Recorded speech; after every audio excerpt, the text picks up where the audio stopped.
జాతీయ ST commission chairman అంతర్సింగ్ Arya Vijayawada కనకదుర్గమ్మను దర్శించుకున్నారు. పర్యటనలో భాగంగా రాష్ట్రానికి వచ్చిన ఆయన ఉదయం ఇంద్రకీలాద్రికి చేరుకున్నారు.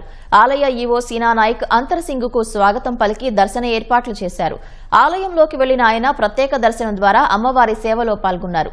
అనంతరం పండితులు ఆశీర్వచనం చేసి తీర్థ ప్రసాదాలు, అమ్మవారి చిత్రపటాన్ని అందించారు.